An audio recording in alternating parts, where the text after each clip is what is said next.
Masechet Psachim, traité Psachim. Feuille numéro 86, Daf Pevav.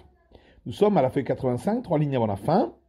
La Mishnah disait, Achalonot, Verovi, Achoma, Vechoulé, que les ouvertures percées dans les murs des murailles, ainsi que le haut de la muraille, sont considérés comme l'intérieur, donc comme sanctifiés comme l'intérieur, ce qui est à l'intérieur de la muraille. Amarav, Rav dit, Gagin v'aliot lonit kachu. Les toits et les étages n'ont pas été sanctifiés. La Gemara dit, Ini, est-ce bien ainsi? Ve'amarav mishum Rabbi Chia. Pourtant, Rav a dit au nom de Rabbi Chia, que zeita pisra ve'halila pakaigra. Chacun avait reçu le volume d'une olive de sacrifice pascal, tellement ils étaient nombreux. Et quand ils ont récité le Hallel, le toit s'est cassé. N'est-ce pas? Ça veut dire qu'ils ont mangé sur le toit et qu'ils ont récité le Hallel sur le toit. Donc on voit bien que le toit est sanctifié puisqu'ils ont mangé le sacrifice pascal dessus. L'eau, non.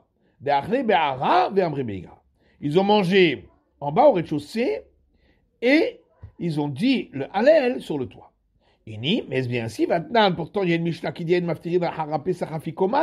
on n'a pas le droit de quitter après le sacrifice pascal, après la consommation du sacrifice pascal, en disant faites sortir les ustensiles, Ve'amara, Vera va expliquer, qu'on n'a pas le droit d'aller d'un groupe à un autre. Donc comment ont-ils pu quitter pour aller sur le toit? La kashia, kan beshat achila, kan beshat, shelo beshat achila. La Gemara dit, ça c'est pas une question. Dans un cas, on parle au moment où ils mangent, là ils doivent pas quitter, et dans l'autre, on parle après qu'ils ont terminé de manger. Ils sont allés réciter le Hallel. Tashma, bien écoute. Une braïta qui dit, Abashaul Omer, Abashaul dit, Aliyat bet kodesh kodashim, Chamura bet kodesh kodashim. L'étage au-dessus de la salle du Saint des Saints, ces règles sont encore plus strictes que la salle du Saint des Saints elle-même. Car dans la salle du Saint des Saints, le grand prêtre entre une fois par an, à Kippour. Alors que à l'étage au-dessus de la salle du Saint des Saints, on n'y entre qu'une fois une fois par 7 ans. Certains disent 2 fois par 7 ans. D'autres disent une fois en 50 ans, en un jubilé. Les dames à Etzricha, juste pour savoir qu'est-ce qui manque, qu'est-ce qu'il faut arranger. Donc on voit bien que les étages ont été sanctifiés. Alors Rabbi Yosef dit, est-ce qu'on peut poser une question à partir du palais du temple? Le palais du temple c'est différent. Dire-t-il, comme il est écrit dans les chroniques, Vaïten David Ishtomo. Le roi David a donné à son fils Salomon, Beno, son fils, et Tavnit Ha'ulam, les plans du hall d'entrée du palais du temple, Ved Batav, et des salles attenantes, Ved Ganzakav, et des salles où était entreposé le trésor du temple, Ve Aliyotav, ainsi que les salles au-dessus, sur les toits, sur les étages, Ve Hadrav Penimim, et les salles intérieures, ou Beta Kaporet, et la salle du propitiatoire, donc du couvercle de l'Arche Sainte, c'est-à-dire le Saint des Saints. Urtiv, il est écrit, à la suite de cela, à Kol Birtam Yad Hashem, tout cela a été écrit par la main de l'Éternel, à Laïskil, et sur moi il m'a demandé d'expliquer tout cela. Donc, on voit bien que les étages font partie de ce qui est sanctifié ici, puisque tout ça a été écrit par la main de l'Éternel. Tashma. Alors viens, écoute, une autre braïta. Les salles qui sont construites dans la partie sainte, qui fait partie du parvis du temple, et leur ouverture donne sur la partie profane, à l'extérieur. Tochanchol vegagoten kodesh. L'intérieur de ces salles est profane, mais les toits sont sanctifiés. Donc on voit bien qu'on a sanctifié les toits. Frisda a expliqué, on parle des cas où les toits avaient la même hauteur que le parvis du temple. Dans ce cas-là, c'est sanctifié. Yaki Masefa. Mais alors, si c'est ainsi, regardons la suite de cette braïta. Beniot Bechol Uptichot et Kodesh. Si ces salles étaient construites dans la partie profane, mais l'ouverture donnée sur la partie sainte, Tochan Kodesh, l'intérieur des salles est sanctifié, Vegagotehen Chol, et les toits de ces salles sont profanes. Et si tu penses que cette braïta parle du cas où les toits sont au même niveau que le parvis du temple, vient la mechilot. Donc les salles qui sont en dessous, c'est considéré comme les galeries souterraines. Et Rabbi Yochanan dit que les galeries souterraines n'ont pas été sanctifiées. Alors pourquoi on dit que les salles sont saintes?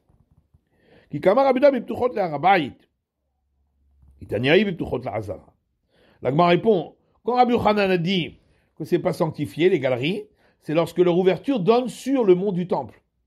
Alors qu'ici, cette braïta parle de salles dont l'ouverture donne sur le parvis du temple. Donc là, c'est sanctifié.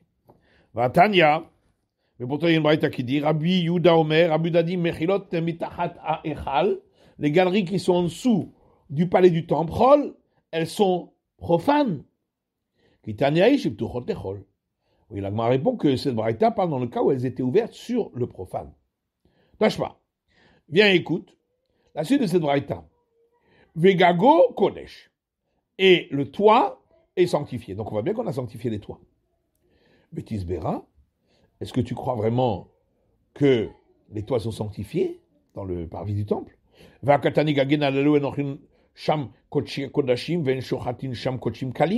Pourtant, c'est écrit dans une braïta que ces toits-là du parvis du temple,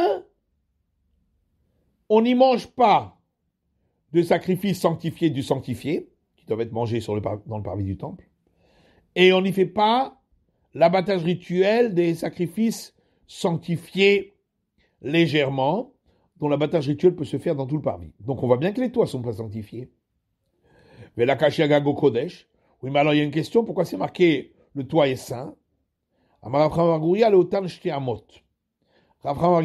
Baroui a dit, le toit ici est sanctifié pour les 2 coudées et talons. Dites nan, parce qu'il y a une Mishnah qui dit, il y avait 2 coudées et talons dans la salle au-dessus de la porte du mont du temple appelé la capitale Suse la capitale. Un de ces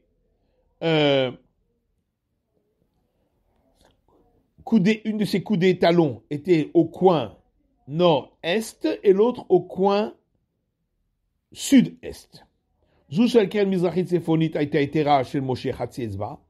qui se trouvait au coin nord-est était plus longue que celle de Moïse d'un demi-doigt. Et celle qui était au coin sud-est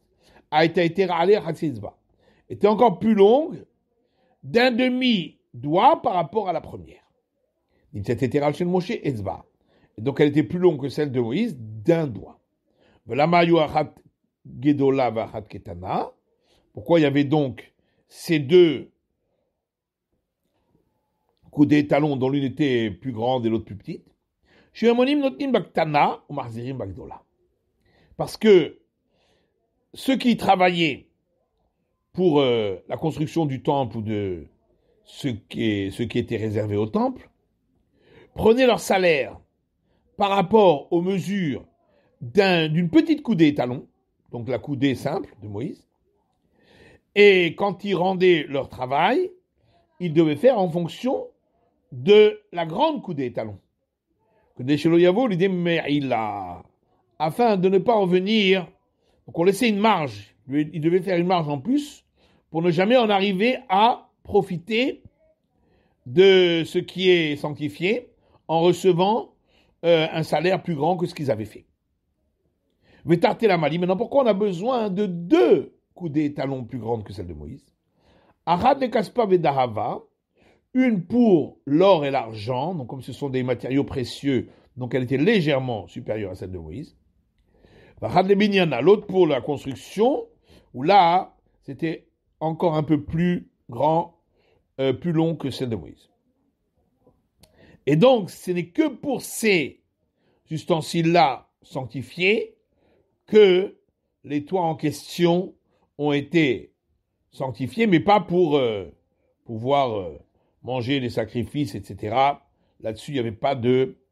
Pour le reste, il n'y avait pas de sanctification. Alors, notre Mishnah dit,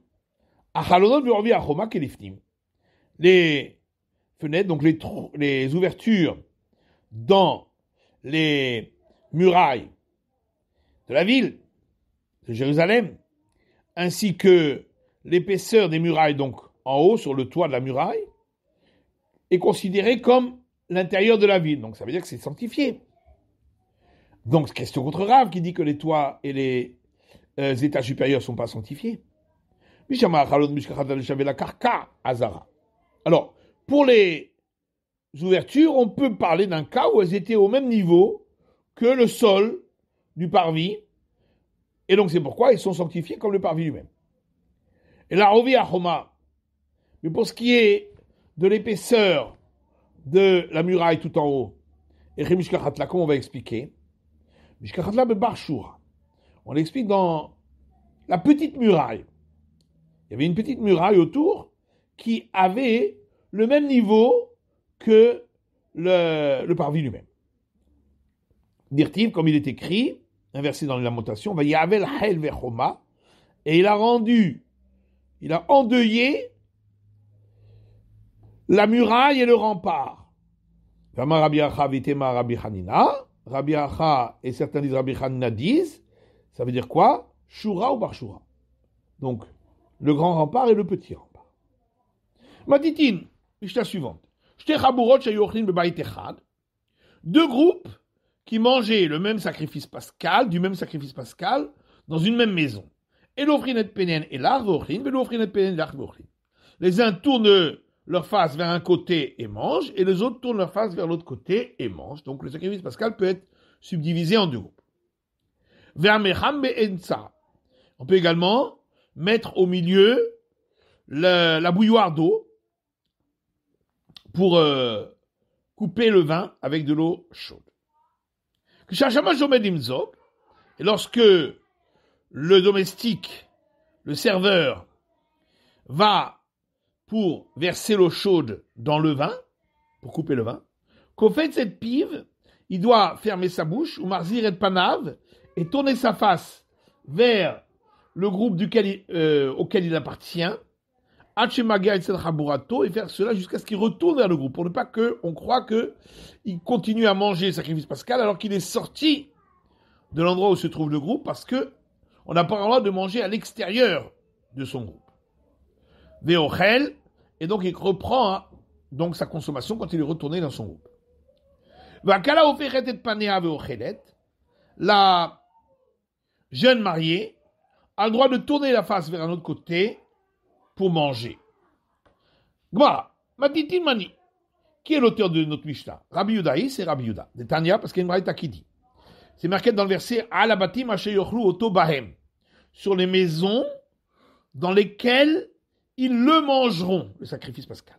Mais la même chapesa nechal bishte chaburot. De là on apprend, puisque c'est marqué au pluriel, ils le mangeront, que le sacrifice pascal peut être mangé, et puisque c'est marqué au pluriel, les maisons, donc il y a plusieurs maisons pour un seul sacrifice pascal. Donc de là on apprend que le sacrifice pascal peut être mangé dans deux groupes qui sont séparés complètement. J'aurais pu croire que celui qui mange le sacrifice pascal peut aller manger dans un deuxième endroit, après avoir mangé dans le premier. C'est pourquoi le verset dit dans une maison, il sera mangé, et ça peut se lire yochal, il le mangera. Donc il faut le manger dans un seul endroit. Mais Kanambrou, de là on apprend, de là on a dit, le serveur qui a mangé le volume d'une olive de sacrifice pascal à côté du four. S'il est intelligent, il remplira son ventre, son estomac, de sacrifice pascal à cet endroit-là, puisqu'il n'a pas le droit de manger ensuite dans un autre endroit. Et si les gens du groupe veulent lui faire du bien, Ba'in veyoshin betsido, ils viennent s'asseoir à côté de lui, comme ça il n'a pas besoin de changer d'endroit, il peut continuer à manger. Diver Rabbi Yehuda, ça c'est les paroles de Rabbi Yehuda. Rabbi Shimon Omer, Rabbi Shimon dit, Alabatim asher yochlu oto bahem, c'est donc écrit dans le verset, sur les maisons où ils le mangeront, mais la metcha ochel ochel bishte mekomot. De là on apprend qu'on peut manger, le sacrifice pascal, une personne peut manger dans deux endroits différents. J'aurais pu croire que le sacrifice pascal peut être mangé par deux groupes différents et partagé en deux au départ. C'est écrit dans le verset, il sera mangé dans une seule maison. Mais d'où vient cette discussion entre Rabbi Yehuda et Rabbi Shimon? Rabbi Yehuda, ça va, Yeshem le Masoret. Rabbi Yehuda dit, on suit l'écriture des mots dans le verset. Or, c'est écrit Yachel, mais ça peut se lire Yochal, selon l'écriture. Et donc, une personne doit manger dans un seul endroit. Rabbi Shimon, ça va, Yeshem le Mikra. Rabbi Shimon dit, on va d'après la lecture. Et ça se lit Yachel, il sera mangé. Donc on parle du sacrifice pascal, qui doit être mangé dans un seul endroit, il ne peut pas être divisé en deux.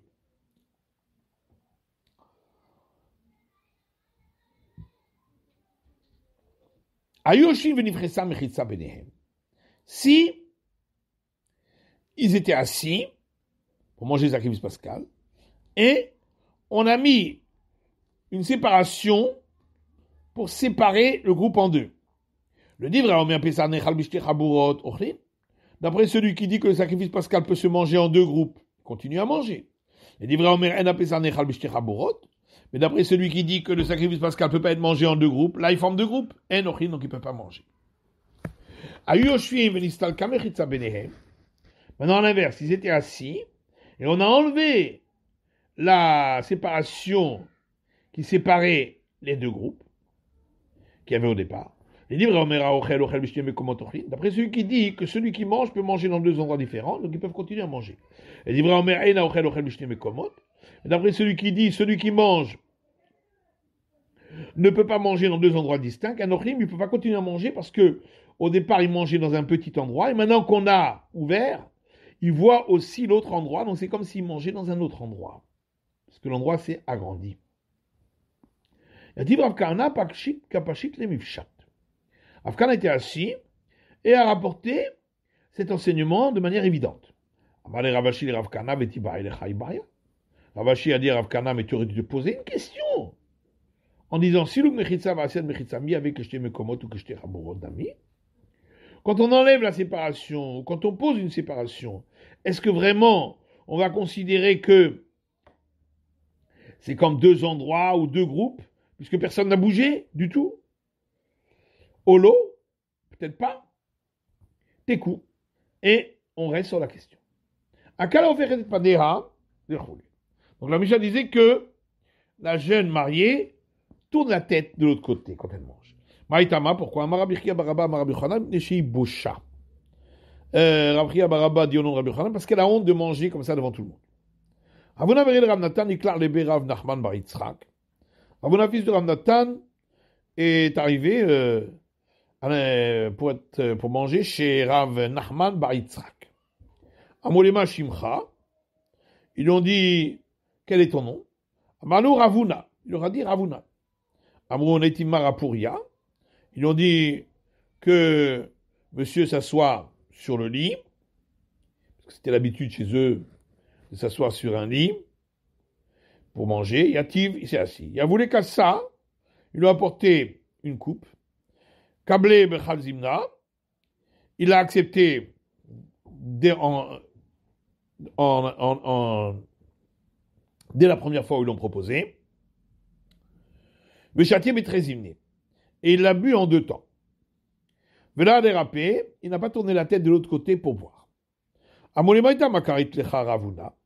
Ils lui ont dit, pourquoi tu t'es fait appeler Ravuna? Amalou Baal Hashemani. Il leur a répondu, mais c'est comme ça qu'on m'appelle. Maïtama kamru lecha netiva puria yatafta. Ils lui ont dit, pourquoi lorsqu'on t'a proposé de t'asseoir sur le lit, tu t'es assis immédiatement, alors que le lit, c'est pour les personnes importantes? Amalou kama shiomar lecha ba'al bayit aseh. Il leur a répondu, il y a un enseignement qui dit, tout ce que le maître de maison te dit de faire, fais-le. Maïtama ki avait lecha kasaka bal bechazina. Ils ont dit, pourquoi lorsque on t'a apporté la coupe, tu l'as accepté dès la première fois? Amalou mesarvin et katan ven mesarvin et gadol. Il leur a dit, on a un enseignement qui dit, on refuse au départ à quelqu'un qui est peu important, mais on ne peut pas refuser à quelqu'un d'important. Maïtama ashtite bitrezimne. Ils ont dit, pourquoi tu as bu la coupe en deux fois? Amalou de Tanya, il leur a dit, parce qu'il y a une braïta qui dit, achote koso bebatachat, celui qui boit sa coupe en une seule fois, en un seul coup, arezé gargeran, considéré comme un glouton. Shnaim, c'est le boit en 2 temps, derecheret. C'est comme ça, la manière normale de boire. Shlosha, c'est le boit en 3 coups, migasé arouar. On considère ça comme de l'orgueil. Maïtamalo adartapar. Ils ont dit, pourquoi tu n'as pas tourné la tête quand tu as bu? Amalou kala oferet paneatnan. Il leur a dit dans la Mishnah, c'est écrit que la jeune mariée tourne la tête vers l'autre côté, mais seulement elle. Rabbi Shmuel Rabbi Yossé, iklar lebe Rabbi Shimon berebi Yosef ben Lakunia. Rabbi Shmuel, fils de Rabbi Yossé, est arrivé chez Rabbi Shimon ben Rabbi Yossé ben Lakunia. Il a voulu kassa. Ils lui ont donné une coupe. Kablé bechazimna. Il a accepté la première fois. Veshati bechazimna, il a bu d'un seul coup. Amrele lo savalama rachote koso bebayatahat areze gargeran. Ils ont dit, est-ce que le maître ne tient pas de cet enseignement qui dit celui qui boit sa coupe en une seule fois, c'est un glouton? Amar il leur a dit, lo amri bekosra katan. Ils n'ont pas parlé de ta petite coupe, veyen chamatok, et de ton vin qui est doux, ou kreisir et chava, et de mon estomac qui est large. Amar Ravuna bene chabura nechlasim bishlosha. Ravuna dit, un groupe qui arrive pour manger doivent rentrer à 3 pour que le serveur les serve tous d'un coup et n'ait pas besoin de les servir l'un après l'autre. Mais ils peuvent quitter même un par un. Rabba dit, c'est seulement dans le cas où celui qui reste à la fin était venu au moment où on a l'habitude de venir. Sinon, le serveur n'a pas besoin de rester pour le servir. Également, il doit continuer à les servir seulement dans le cas où il l'avait prévenu, le serveur, qu'il partirait un par un. Amar Ravina Notin Srar Damim. Et Ravina dit, ils doivent lui rajouter un surplus de salaire pour cela. C'est Chacharon aussi Damim. Et le dernier doit encore rajouter de l'argent. Mais